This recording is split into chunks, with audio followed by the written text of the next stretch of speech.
Hey everyone, it's Jamie from BestNerdLife. Starting life as a Ludlum Dare competition entry back in April 2017, oOo Ascension, otherwise known as oOo Ascension, is a game tailor-made for speedrunners and other people who want to spend all their time getting good at a particular game.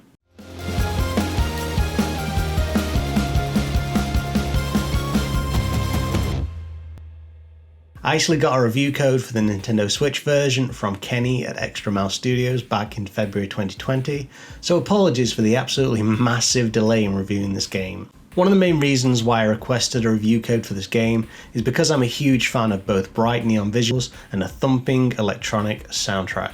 And, happily, I can say that this game does deliver those things. I think the music is a tad generic and not as heavy or frantic as it could have been, but it still has some good background noise to listen to as you play, especially with some headphones on. The gameplay is pretty hectic, especially on some of the more obstacle-filled levels, and I just don't think that the music reflects that as much as it could. With 90 levels split into 9 sectors, there's plenty of challenge on offer. Whilst each level is confined to a small spherical play area, the abundance of obstacles like spinning blades, moving platforms, or just the walls themselves all contribute to the task of getting the ship from point A to point B all that much harder. Sure, that might seem like a pretty easy task, but when trying to get through things that can potentially one-hit kill in the shortest amount of time possible, things can get hard and pretty frustrating real fast.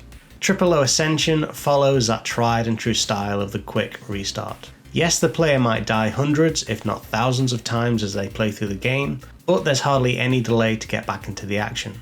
A split second after dying, a new ship is ready to go.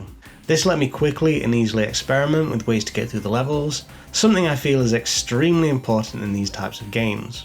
If I wasn't happy with the current run, I could also restart it at the press of a button. The challenge and frustration surrounding this game isn't from waiting an ice age or two for each additional chance to run through the course again. It's from that old school style of having extremely punishing level design that could theoretically be navigated in a few seconds or so, if only the player was skilled enough to get through them efficiently.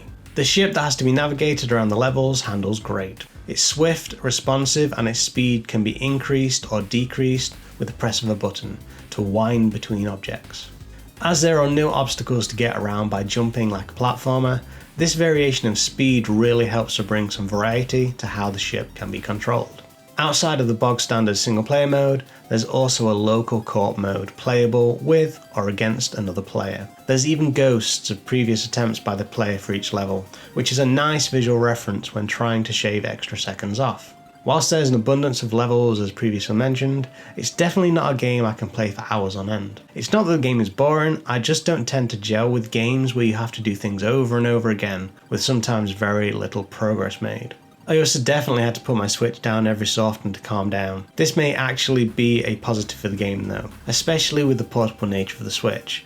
For someone who just wants short bits of challenging gameplay and likes to perfect a game before moving on to the next, I think this is a good fit. It's a game where the player can pop some decent headphones on for the music and chip away at the levels and have an enjoyable yet frustrating gaming session. So yeah, that was my thoughts on oOo Ascension. If you enjoyed this video, then by all means like, comment, subscribe, all that social media goodness, and as always, keep living that best nerd life.